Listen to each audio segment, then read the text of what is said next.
never planned on starting over at 26. But that's exactly what I found myself doing one gray Sunday in early spring. Standing in the middle of a half-empty apartment, watching the last of my boxes get carried out by movers who didn't care that my relationship had just collapsed along with my bank account. When my ex, Dylan, said he needed space, I didn't realize he meant all of it. The apartment, the furniture, even the damn coffee maker. I left with 2 suitcases, my laptop, and a frying pan with a loose handle. That was my empire. Finding an affordable place in the city was like trying to win the lottery with a parking ticket. Every rental post I clicked was either a scam or already taken. My friends tried to help, but the best offer I got was a couch in someone's living room, shared with a cat who apparently hated men. I was about to give up and move back in with my parents when my phone buzzed. "Hey, Evan. Heard you're looking for a place." The message came from a number I didn't recognize. "This is Noah, friend of Tyler's. Got a spare room if you're still hunting." Tyler was a coworker I barely talked to outside the office, but in that moment he felt like a guardian angel.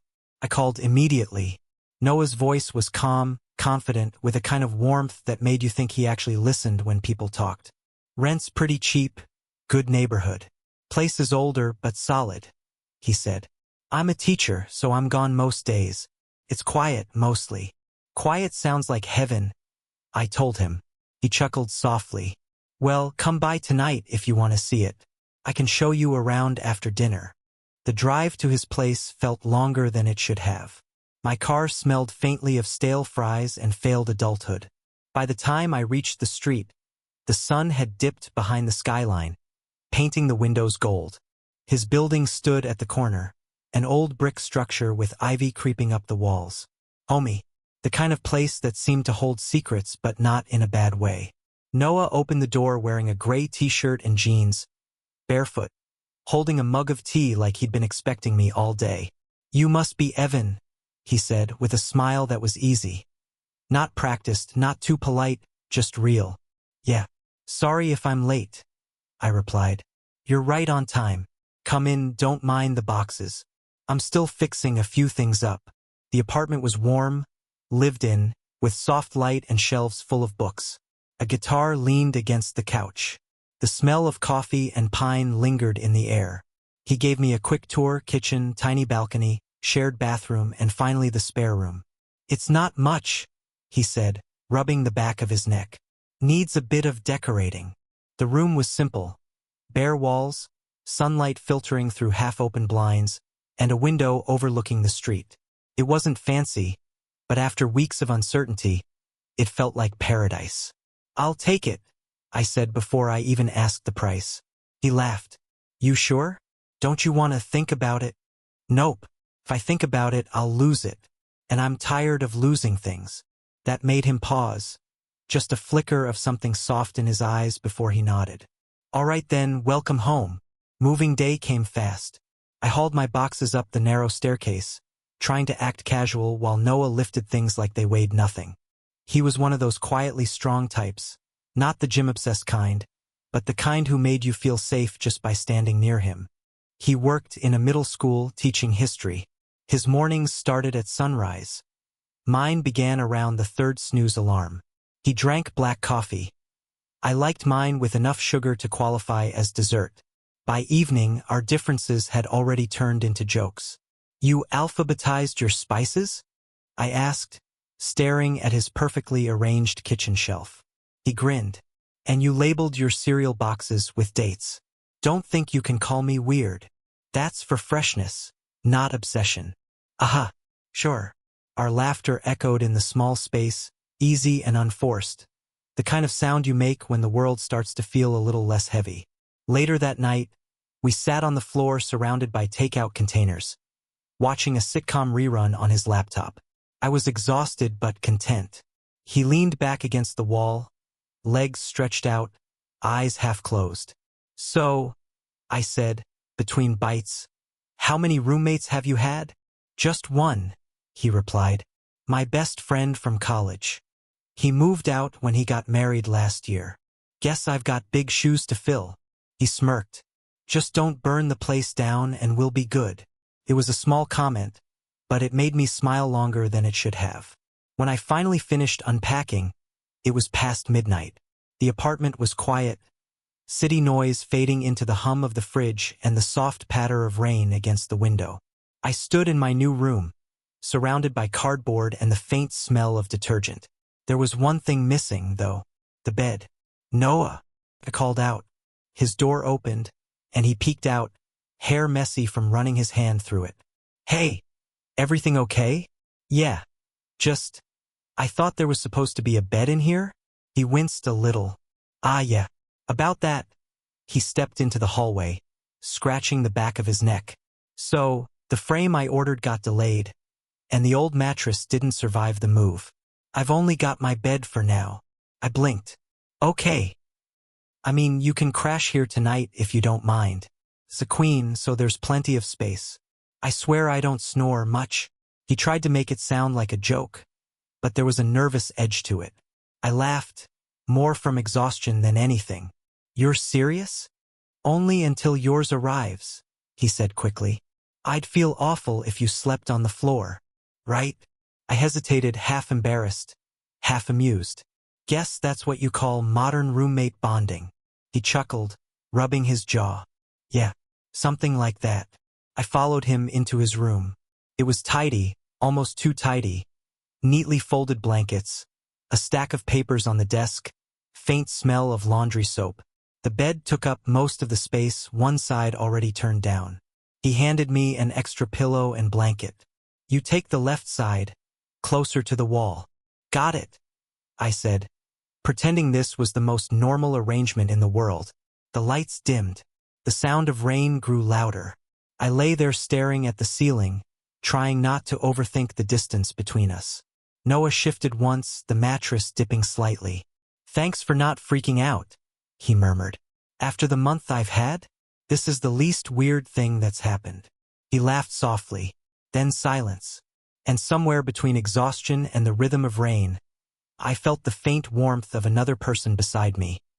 Steady, quiet, comforting. I didn't know it yet, but that night would be the last time I ever slept alone in more ways than one. Because sharing that one bed was never just temporary. It was the beginning of everything that would follow. The chaos, the closeness, the love I didn't know I was ready for. Sharing a bed with someone you barely know sounds easy in theory, until you actually try it. The first night wasn't too bad. We both stayed on our sides like soldiers obeying a peace treaty. Blankets divided, pillows stacked as a makeshift border. By morning, though, the treaty had been broken. I woke up half-draped over Noah's arm, my leg tangled in the sheets. He blinked awake, voice rough with sleep. "Morning." I jumped back like the mattress was on fire. "Sorry, I must have rolled over." He laughed, rubbing his eyes. "You're fine. I've had worse roommates. One used to sleepwalk and make toast at 3 a.m. "Yeah, but at least he didn't treat you like a body pillow." He grinned. "You're assuming I minded." That was the first time my heartbeat did something it shouldn't have. A sharp skip, quick and guilty. I brushed it off. New environment. Awkward situation. That's all. By the third night, we were experts at pretending none of this was strange. "You take that half," Noah said, setting a clear line of pillows between us. "We'll call it the neutral zone." "Are you implying you're dangerous?" He smirked. "I'm implying I don't want to get elbowed again." "Hey, that was an accident." "Sure it was." Despite the teasing, there was an ease between us. We read before bed, him with his history journals, me scrolling job listings that all required 5 years of experience for entry-level pay. The room filled with soft light, quiet breathing, and the occasional creak of the old building settling. It became routine. Him saying goodnight in that calm, low voice, me pretending not to notice how close his shoulder was when the lights went out. Then came the night of the thunderstorm. It started with a low rumble around midnight, the kind that shakes the window panes before the rain even starts. I was half asleep when lightning flashed, turning the room white for a second. Then darkness. The power cut out with a sigh from the heater. I groaned. "You've got to be kidding me." Noah stirred beside me. "Power's out." "Yeah, I think the storm took down a line." He reached for his phone. The glow illuminated his face. Sleepy, calm, unfairly handsome. Guess we're in for a cold night. You say that like you're okay with it. He shrugged under the blanket. I grew up in Minnesota. This is nothing. Congratulations, I muttered, shivering. I grew up with central heating. He laughed softly, then tossed part of his blanket over me. Here, stop complaining. I'm fine. You're freezing, he said, not unkindly. Just come closer. It'll trap heat. The words hung there, simple, practical, but they carried something heavier. I hesitated, then shifted closer until our shoulders brushed. The warmth was immediate. So was the awareness. The rain hit harder against the glass, drowning out the quiet between us. Every time lightning flashed, I caught glimpses of him. Eyes half open, calm, unbothered, while I lay there pretending my pulse wasn't pounding. Better? He murmured. Yeah, I whispered back. Thanks. He didn't answer, but his breathing slowed, steady and rhythmic. I tried to match it, to focus on anything other than the fact that his hand had fallen near mine. Not touching, just close enough that I could feel the heat radiating between us. The next morning, we didn't talk about it. Instead, he handed me a mug of coffee like it was just another day. You sleep okay? Like a log, I lied. Good. I called the power company, they're working on it. I nodded, sipping coffee that was way too strong, grateful for something to focus on. But I couldn't shake the memory of his voice in the dark, or how safe it had felt. Not romantic, not sexual, just safe. Something I hadn't felt in a long time. Living together meant discovering each other's small, ridiculous habits. Noah sang in the shower. Not full songs, just snippets like his brain got bored halfway through. I accidentally left wet towels on the floor. He folded his laundry into perfect stacks. Mine lived in a perpetual cleanish pile, and every night we'd climb into that same bed, pretending we were just two guys trying to save on rent. But little things started to shift. Sometimes, I'd wake up and find the pillows dividing us kicked aside. Other times, I'd notice how he'd angle the fan toward me when I complained about the heat, or leave the bedside lamp on lower brightness because he knew I liked to read before sleeping. Once, after a long day of job hunting, I collapsed face first onto the bed and muttered, I'm a disaster. Noah chuckled from the doorway. You're not a disaster. Just under construction. Wow, thanks, Mr. Optimism. He shrugged. I teach 7th graders. You learn to reframe chaos. That made me smile despite myself. One evening, I came home soaked from another rainstorm. No umbrella, no luck. Noah was in the kitchen barefoot, cooking pasta with the kind of focus that made it look like an art form. He looked up, frowned. You're drenched. I noticed. He sighed, grabbed a towel, and tossed it to me. You'll catch a cold. What are you, my mom? Just someone who doesn't want to pay your medical bills, he said, smirking. Then softer. Dry off before you sit. You'll ruin the couch. I did as told, half amused, half warmed by the concern he tried so hard to disguise as sarcasm. Dinner was simple, pasta, cheap wine, soft music from his phone. But somewhere between laughter and lightning outside, I realized the apartment didn't feel temporary anymore. Felt lived in. Felt like ours. That night, the storm returned. Heavier, louder, merciless. The windows rattled, lights flickered, then went dark again. I groaned. Not again. Noah laughed from his side of the bed. Maybe the city just wants us to bond. Funny. Thunder cracked so loud it shook the floor. Instinctively, I flinched. He turned slightly toward me, voice softer now. You okay? Yeah, just hate storms.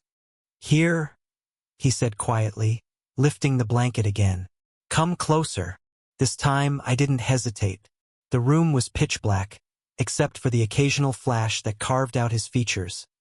Jawline, nose, the faint crease between his brows. His arm brushed mine, and I froze, caught between wanting to move away and not wanting to at all. He shifted just enough to close the space. Not an embrace. Not deliberate. Just enough to share warmth again.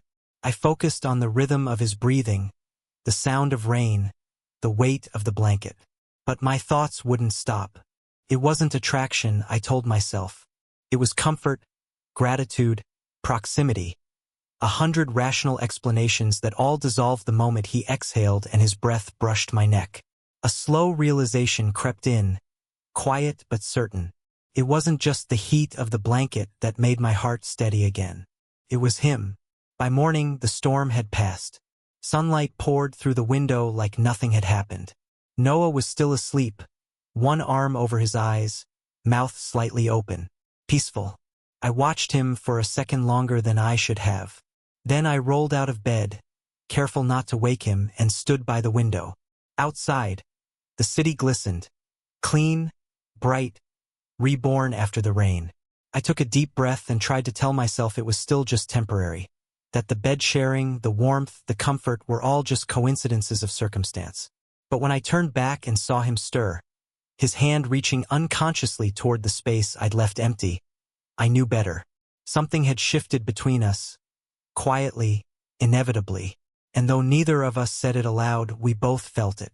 The bed was still just one piece of furniture, but it was no longer just a place to sleep. It had become the unspoken line between what we were and what we were slowly becoming. It's strange how quickly you can build a life around someone without realizing it. Weeks slipped by quietly, folding into each other like layers of the same soft morning. The bed dilemma stopped being a problem somewhere around week 3. By then, it was just our bed, a shared joke we never questioned out loud. Noah and I fell into a rhythm that felt suspiciously like domestic harmony. He'd make coffee before leaving for school, always leaving a mug for me on the counter, even when I slept in. I'd cook dinner most nights, experimenting with half-baked recipes that occasionally turned out edible. We grocery shopped together on Sundays, arguing over cereal brands like an old married couple who had forgotten which one of them actually liked Raisin Bran. Sometimes he'd grade papers at the kitchen table while I wrote job applications beside him. Other nights, we'd watch old movies on his laptop, both pretending not to notice that we always ended up sitting a little too close. We had become a we without ever saying it. Our friends noticed before we did. One Friday, Noah invited a few coworkers over for dinner. I was mid-cooking disaster, sauce splattered, smoke alarm ready to betray me, when his colleague, Sarah, grinned across the table and said, "So, how long have you two been together?" Noah choked on his wine. "Oh, we're not roommates," I said quickly, waving my spoon like a shield. Sarah laughed. "Right? Sure. Roommates who finish each other's sentences." Noah gave her a look, but even he couldn't help smiling. "Guess we just spend too much time together." "Too much time," I shot back. "You'd starve without me, and you'd still be unemployed without my references," he countered. The table erupted in laughter, but underneath it all, there was that faint tension. A spark neither of us acknowledged, though everyone else could see it flickering. Later that night, after everyone left, we cleaned up in silence. He rinsed dishes while I wiped the counter. "Sorry about Sarah," he said. "For what?" "The couple thing. I know that's awkward." "Not really," I lied, forcing a casual shrug. "I've been called worse." He smiled, soft and distracted. "Yeah, me too." For a moment, our eyes met, long enough for something unsaid to hover between us. Then he looked away, and the moment dissolved. The following week, something changed. I came home one evening to find Noah dressed nicer than usual. Button down, cologne, a trace of nervous energy. "You heading out?" I asked, trying to sound nonchalant. "Yeah," he said, checking his watch. "Just grabbing dinner with someone." "Someone?" "Her name's Laura. We met at a school event." "Ah," I said, nodding like it didn't matter. "Nice." He smiled awkwardly. "Don't wait up, okay?" Wouldn't dream of it. But I did. The hours dragged. I watched mindless TV, scrolled through social media, ate cereal straight from the box. Every sound outside made me look toward the door. When he finally came home, the clock read past midnight. He looked tired. Not in the good way. "How was dinner?" I asked, pretending to focus on the screen. He shrugged off his jacket. "Fine. She's nice." "That sounds thrilling." He shot me a look, half amused, half knowing. Jealous? Of course not. Good, he said, but there was a flicker of something in his eyes. The same something I felt twisting in my chest. That night, we climbed into bed wordlessly. There was more distance between us than usual, a deliberate space. But I could still feel the ghost of his presence in every breath. Laura didn't last long. Over the next couple of weeks, he went on a few more dates, came back late, sometimes smiling faintly, sometimes quiet. I told myself it was none of my business, that we were just roommates. But jealousy has a way of making logic irrelevant. I'd noticed the little things, how carefully he got dressed before leaving, how he checked his reflection twice. When he came home, I'd catch the faint scent of perfume on his jacket and wonder if she laughed at his dry jokes the way I did. Then I'd hate myself for wondering. One Friday evening, it all fell apart. Quietly, like a house settling into itself after a storm. I'd been cooking dinner again. Pasta, garlic, the usual attempt at distraction. When Noah walked in, loosening his tie. Laura canceled, he said simply, tossing his phone on the counter. Bad luck? I said, not hiding my satisfaction well enough. He grinned. You sound almost happy about it. Just means more pasta for me. He raised an eyebrow. Pasta for two, you mean? I hesitated. You want to eat here? Why not? Better than sitting alone at some overpriced restaurant. He grabbed 2 plates and poured wine while I stirred the sauce. The air felt lighter, maybe because neither of us was pretending to have somewhere else to be. Dinner turned into conversation. Conversation turned into laughter. And by the time we finished the bottle of wine, the edges of the world felt soft and hazy. We moved to the couch, music low in the background, city lights flickering through the curtains. Noah leaned back, his arm draped along the backrest, close enough that I could feel the warmth radiating from him. I forgot what it's like to just sit and talk, he said. No expectations. No games. You mean no dating apps? No awkward firsts? No pretending you like jazz? He laughed, shaking his head. Exactly that. I smiled. So, what made you go on those dates? Anyway? Over the next couple of weeks, he went on a few more dates, came back late, sometimes smiling faintly, sometimes quiet. I told myself it was none of my business, that we were just roommates. But jealousy has a way of making logic irrelevant. I'd noticed the little things, how carefully he got dressed before leaving, how he checked his reflection twice. When he came home, I'd catch the faint scent of perfume on his jacket and wonder if she laughed at his dry jokes the way I did. Then I'd hate myself for wondering. One Friday evening, it all fell apart. Quietly, like a house settling into itself after a storm. I'd been cooking dinner again. Pasta, garlic, the usual attempt at distraction. When Noah walked in, loosening his tie. Laura canceled, he said simply, tossing his phone on the counter. Bad luck? I said, not hiding my satisfaction well enough. He grinned. You sound almost happy about it. Just means more pasta for me. He raised an eyebrow. Pasta for two, you mean? I hesitated. You want to eat here? Why not? Better than sitting alone at some overpriced restaurant. He grabbed 2 plates and poured wine while I stirred the sauce. The air felt lighter, maybe because neither of us was pretending to have somewhere else to be. Dinner turned into conversation. Conversation turned into laughter. And by the time we finished the bottle of wine, the edges of the world felt soft and hazy. We moved to the couch, music low in the background, city lights flickering through the curtains. Noah leaned back, his arm draped along the backrest, close enough that I could feel the warmth radiating from him. I forgot what it's like to just sit and talk, he said. No expectations. No games. You mean no dating apps? No awkward firsts? No pretending you like jazz? He laughed, shaking his head. Exactly that. I smiled. So, what made you go on those dates? Anyway? He sighed. Habit, I guess. People tell you you're supposed to move on, meet someone, keep living. But half the time it just feels like I'm auditioning for a role I don't even want. I nodded. Yeah, been there. There was a pause, the kind that fills with truth before you realize you're about to say too much. Do you ever get lonely? He asked quietly. The question hit harder than expected. Every day, I admitted. Even when I'm surrounded by people. Especially then. He looked at me, eyes soft but searching. Same. Silence again, but not empty. Heavy. Alive. The rain started outside, faint against the window. Our hands rested close on the couch cushion. Not touching, but near enough that the air between them felt electric. I told myself to move, to break the spell, to say something ordinary. But then his fingers brushed mine. Just barely, a shift, a hesitation.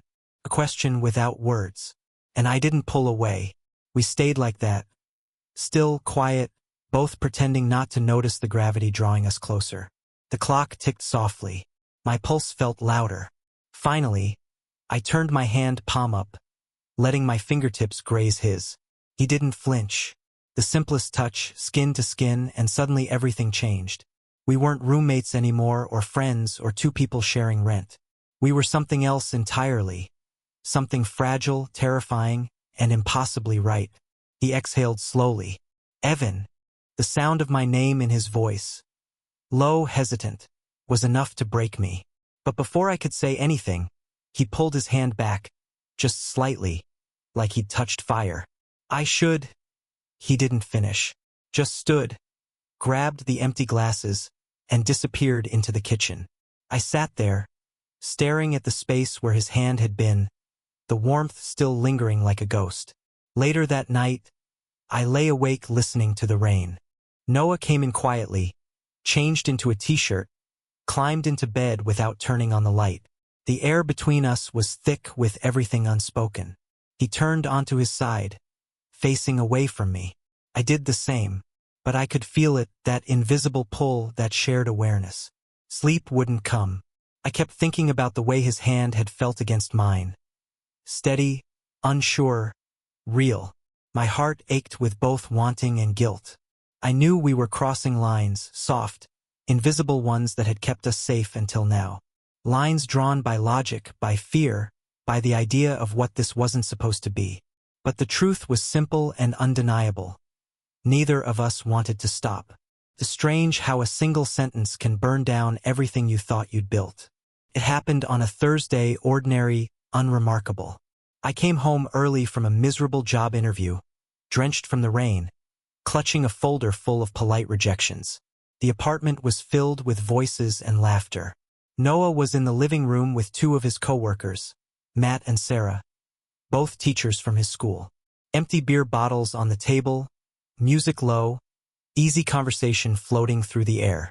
I was about to slip quietly to my room when I heard it. Matt said something, I didn't catch what, and Noah laughed, shaking his head. Then Matt grinned and added, "Yeah, but you'd never date a guy like that anyway." And Noah, my Noah, didn't correct him. He just chuckled awkwardly and said, "Yeah, no, not my type." It shouldn't have hurt the way it did. He didn't even say my name, but I didn't have to hear it to know who they were talking about.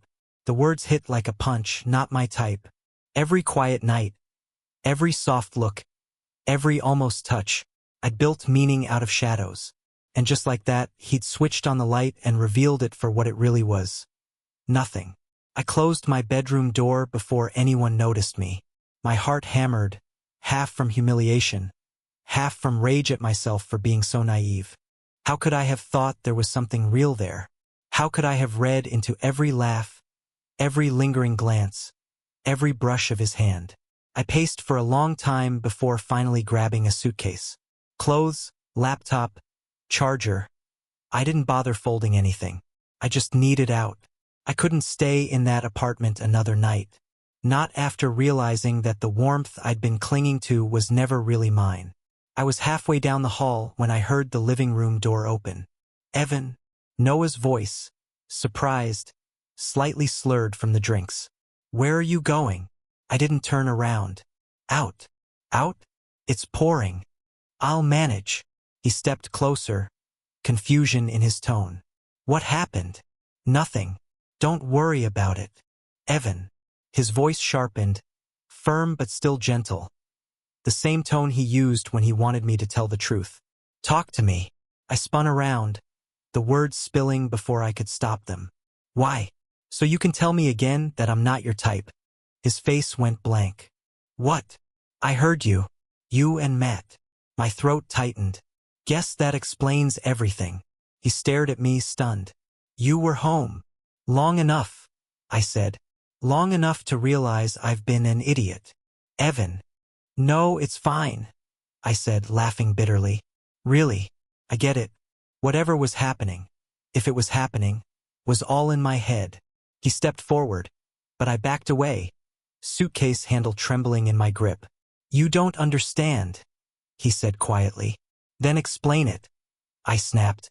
Because from where I'm standing, it sounds like you just denied even the possibility of me. Like the idea of someone thinking you cared was so humiliating you had to laugh it off. He opened his mouth, closed it again, exhaled shakily. I panicked. Yeah, I noticed. It's not what you think, he said, running a hand through his hair. I didn't want to have that conversation. Not with them. I folded my arms. What conversation? He stopped, struggling for words. His voice dropped to almost a whisper. That I don't even know who I am half the time. That I'm figuring things out. I stared at him, caught between anger and disbelief. So you lied instead? I didn't lie, he said softly. I just didn't tell the truth. Same thing, I muttered. He looked at me, really looked at me, eyes raw, tired, vulnerable. You think this is easy for me? You think I haven't been terrified since the night on the couch? That caught me off guard. What? He took a step closer, voice shaking now. You think I didn't feel it too? The way you looked at me, the way it felt right and wrong all at once? I've spent weeks trying to make sense of it. Of us. And when Matt joked about it, I froze. Because saying nothing felt safer than admitting what I don't even understand yet. The anger started to slip, replaced by something heavier. Heartbreak, confusion, a glimmer of hope I didn't want to feel. He ran his hands over his face. I wasn't laughing at you. I was hiding. I've been hiding for a long time. I sank onto the edge of the couch, suitcase forgotten. You could have told me. I know. You let me think I imagined it all. His voice broke. Because I wanted to believe I did. Because if it was real, then I had to face what that meant. And I wasn't ready. The rain outside was relentless, slapping against the windows like it wanted in. The silence between us was worse. For the first time since I'd met him, Noah looked small, shoulders hunched, eyes unfocused, like he was standing at the edge of something and didn't know whether to jump or run. I'm sorry, he said finally. You didn't deserve that. I swallowed hard. Then what do I deserve, Noah? Because I can't keep sleeping next to you, pretending none of it means anything. He nodded slowly, gaze dropping to the floor. I know. The quiet stretched between us again. But this time it wasn't empty. It was filled with all the things we'd almost said, the ones we couldn't yet. Eventually he sat down beside me, not too close, not far enough. I didn't plan for any of this, he said quietly. When you moved in, I just wanted a roommate. Someone easy to live with, you know. But you turned this place into something else. You made it feel like home. His words were soft, careful, like he was afraid of breaking them. I kept trying to convince myself that what I felt was just comfort, not attraction, that it was just loneliness. He let out a shaky laugh. But it wasn't, was it? I looked at him, eyes burning. No, it wasn't. He turned toward me then, and for the first time he didn't hide. Every layer of control, every mask was gone. Just Noah, scared, honest, human. I said what I said because I was afraid, he whispered. Not of you, of what you made me realize about myself. The words hit me harder than any confession could have. Because underneath them was something real. Not polished or romantic, but raw and painful and true. I wanted to reach for him, to tell him it was okay, that I understood. But something held me back, the same unspoken boundary that had kept us from crossing the line before. So I just nodded, my throat too tight for words. He gave a faint, tired smile. Guess we're both a mess. Yeah, I said, managing a small laugh. A pretty functional one, though. He chuckled softly, then looked toward the hallway, toward the open door of the bedroom we'd shared for weeks. The lamp cast a thin line of light across the rumpled sheets. One bed, too much history. For a long moment, neither of us moved. Then he spoke again, voice barely audible. I don't know what happens next. Me neither, I said. We sat there, side by side, staring at that bed, the symbol of every choice we'd made, every one we hadn't. The rain kept falling. The city lights flickered outside, and for the first time, I felt the weight of all we'd been pretending not to be. 2 men, 1 bed, and 1,000 unsaid things between us. And though nothing had been resolved, one truth lingered clear and quiet. We couldn't go back to what we were before. Silence has a sound. It hums low in the air, between footsteps and half-finished sentences, filling every inch of a small apartment until even breathing feels like an interruption. The days after that night blurred into quiet avoidance. Noah and I moved around each other like ghosts, 2 shapes sharing walls but not presence. The mornings that used to begin with the smell of coffee and easy conversation now started with doors closing softly, mugs clinking too carefully, and footsteps retreating down the hall. The shared bed was gone. I dragged the spare mattress from storage and set it on the floor of my room. It wasn't comfort, but it was distance, and distance felt safer. Every night, I'd lie awake listening to the faint sounds of Noah moving about. The creak of the floorboards, the running tap, the sigh that always came before he turned off his light. Those little sounds had once been reassuring. Now they only reminded me of everything we weren't saying.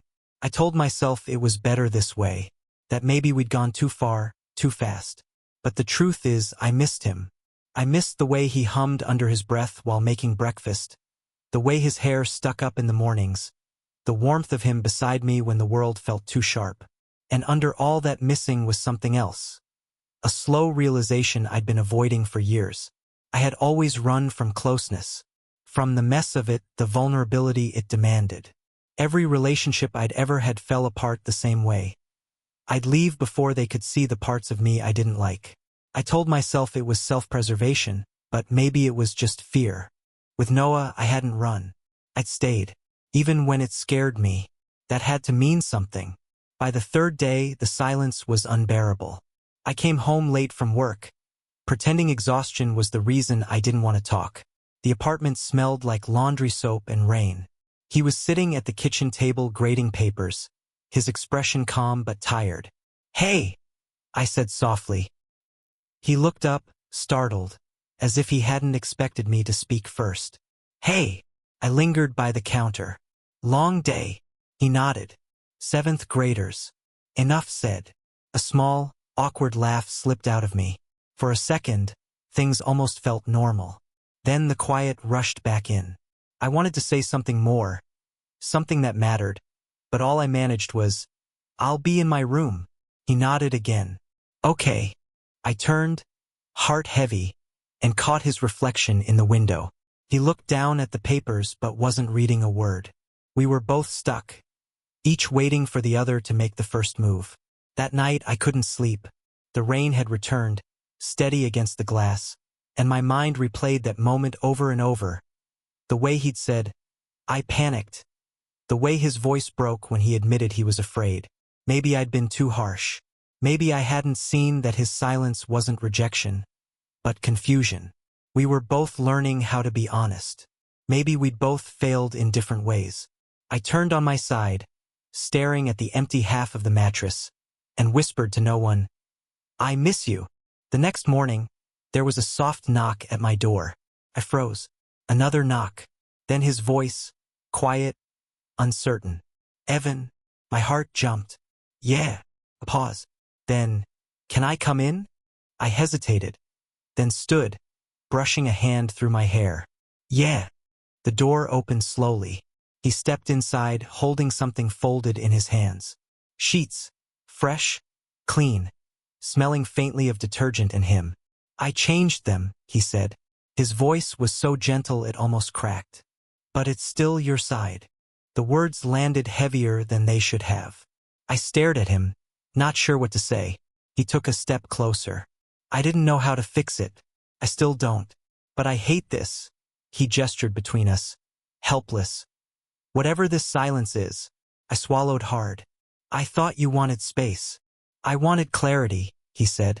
Space just made me realize what I was losing. I felt my chest tighten. You didn't lose me, didn't I? His eyes softened, but there was fear in them too. The night you packed your bag, I thought you were gone for good, and it terrified me how much that hurt. He sat on the edge of the bed, leaving space beside him but not much. I've been thinking a lot, he said, about what I said, about you, about why it scared me so much. I stayed standing, arms crossed, trying to hold myself together. You don't owe me an explanation, Noah. He looked up at me. Maybe I owe it to myself. He took a slow breath. All my life, I've done what's expected. College, career, steady paycheck, polite smiles. I thought that's what being good meant. But it left me empty. When you moved in, I told myself you were just a roommate. But every day it got harder to believe that. You made this place feel alive. You made me feel alive. He laughed quietly, shaking his head. And that scared the hell out of me. I felt something inside me give way, a mix of relief and ache. He looked up again. When Matt joked that night, I laughed because I was afraid of what admitting the truth would make me. I didn't want to see how obvious it already was. He fell silent. The rain filled the space between us. Finally, I sat down next to him, close enough to feel the heat of his arm. Noah, I said quietly, you don't have to have it all figured out. I sure don't. But I can't keep pretending this is nothing. It's not. He nodded slowly. I know. We sat there, both looking down at the freshly made bed. His words hanging in the air like a bridge neither of us knew how to cross. I'm sorry, he whispered, for hurting you. I'm sorry for running, I replied. I just didn't know how to stay. He smiled faintly. Then maybe we both try again, without pretending. For a long time, neither of us moved.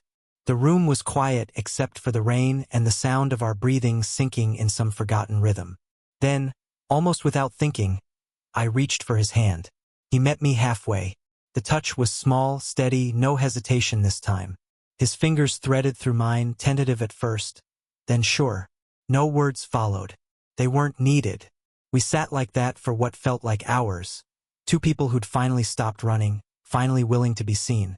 Eventually, he shifted, tugging gently at the edge of the blanket. Lie down, he asked softly. It wasn't a command, not even an invitation, just a question. I nodded. We moved slowly, careful not to break the fragile peace between us.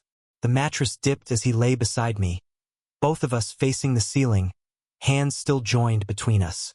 The quiet wasn't heavy anymore. It was full, warm, forgiving.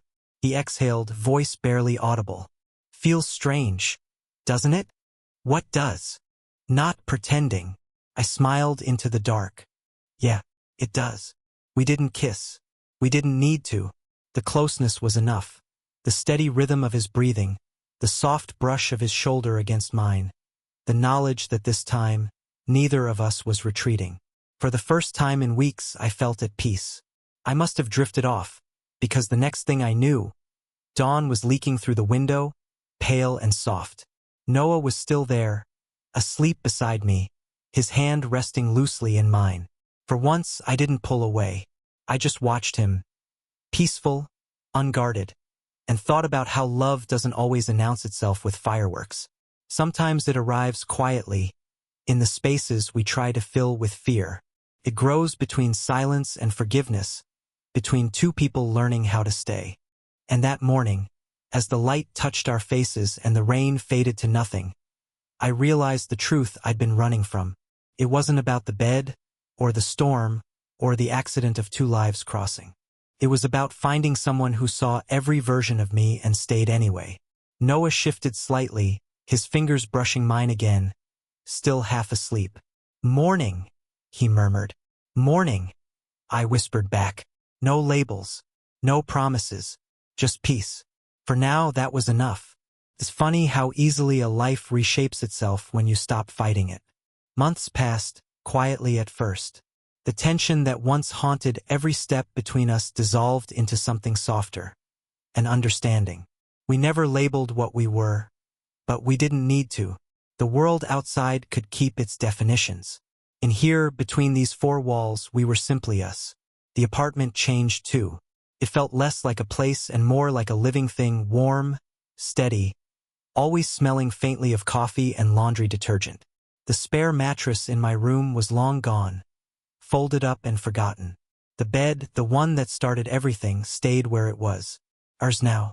Mornings became my favorite part of the day.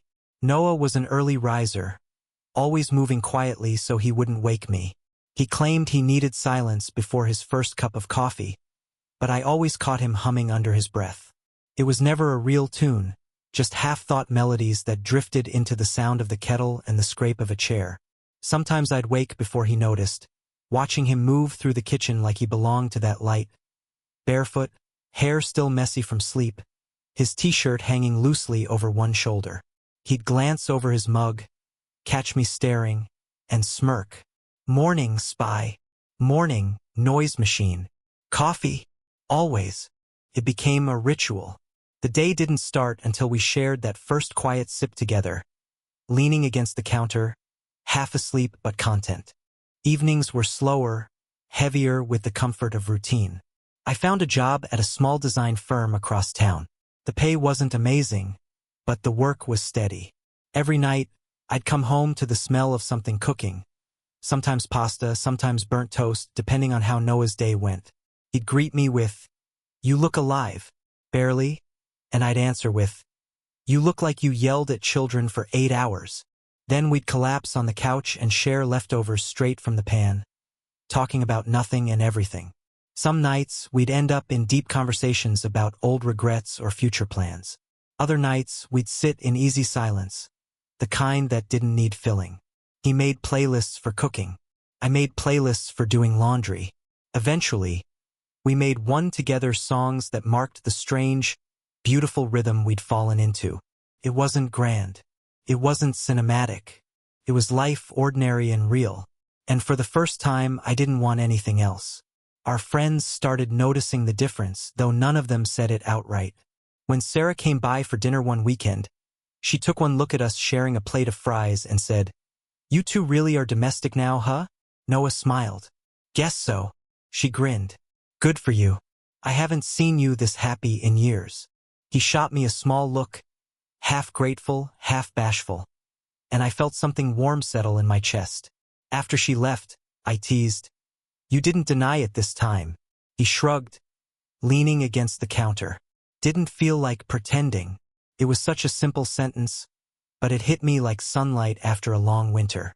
By late summer, the lease renewal notice arrived in the mail. I found it sitting on the counter next to the fruit bowl. Noah glanced up from his laptop. "They're raising the rent again." "By much?" "Enough to make me consider living in a cardboard box." I laughed, picking up the letter. "We could find somewhere cheaper." He hesitated. "Do you want to?" I looked around. The coffee mugs lined up on the shelf, the faint dent in the couch cushion where he always sat, the tiny crack in the window we kept meaning to fix. Every imperfection told our story. "No," I said finally. "I don't." He nodded slowly, as if he'd been holding his breath for that answer. "Then we stay," he said. It wasn't just a decision about rent. It was a promise. That night, we celebrated in our usual way: cheap wine, takeout from the diner down the street, and a playlist we'd built together months ago. He sat cross-legged on the floor, unshaven, laughing at something stupid I'd said. The soft lamplight turned his hair gold. I caught myself watching him again, the way I always did when he wasn't looking. "What?" he asked, catching my gaze. "Nothing," I said, smiling. "Just thinking. Dangerous habit. Maybe, but not tonight." He set down his glass and leaned back on his hands. "You remember the first night you moved in?" I groaned. "You mean when you told me there was only one bed?" He laughed. "Yeah. You looked like you were calculating how to build a fort out of couch cushions." I was. I even had a blueprint." He chuckled again, softer this time. "Crazy to think how much changed after that." "Yeah. I said, my voice lower now. Back then, I thought sharing a bed was the problem. He looked at me, curious. And now, I said, it feels more like the answer. The air between us shifted. Quiet, steady, familiar. The same current that had always existed, only now without hesitation. He reached out, fingertips brushing the back of my hand. You sure about this? I smiled. I was never unsure, just scared. Me too. We sat like that for a moment, hands touching, the world outside humming faintly through the walls. Then he leaned in, slow enough that I could stop him if I wanted to. I didn't. The kiss was simple, almost tentative, more relief than heat. It tasted like wine and rain and every unsaid word we'd been carrying. When we finally pulled back, he whispered, "You're home, you know?" And somehow that meant more than "I love you." Later, as dawn crept through the blinds, I woke to find him asleep beside me, his hand resting on my chest, his breathing slow and even. The morning light spilled across the sheets, the same ones he'd changed months ago, the same bed that had once been an awkward solution to bad timing. Now it felt like the center of our world. I lay there, tracing the pattern of sunlight on his skin, thinking about how far we'd come. He asked me to be his roommate. That's how it started, simple, ordinary, forgettable. But life has a strange way of turning the smallest choices into the biggest turning points. He asked me to move in, and somewhere between the laughter, the silence, the storms, and the mornings that began with coffee and quiet smiles, I realized he'd asked me something else too. Something unspoken but louder than words. He'd asked me to stay, not just in the apartment, but in his life. And I did. The kettle whistled in the kitchen, breaking my thoughts. I slipped out of bed, pulling on one of his shirts, the fabric soft and familiar. When I came back, he was awake, propped on one elbow, watching me with that small, sleepy smile that always made my chest ache in the best way. "Morning," he murmured. "Morning." I set his mug down beside him. "Coffee, extra strong. You've got a full day of pretending to like your students." He laughed. "You spoil me. Just repaying the rent." He sipped, pretending to think. "Then I guess you're staying another year?" "Another and another," I said, "until the coffee runs out." He grinned, setting the mug aside and pulling me gently down beside him. The sunlight stretched across us, warm and forgiving. Outside, the city was waking up. Inside, everything was quiet. We lay there in the same bed that had started as a compromise, a misunderstanding, a half-joke about rent and space. Now it was something else entirely. A home. He asked me to be his roommate. I never thought he'd also ask me to stay, not just in the apartment, but in his life. And as the morning light filled the room, and his hand found mine under the covers, I realized that sometimes the best things don't start with "I love you." Sometimes they start with, "There's only one bed, and that's more than enough."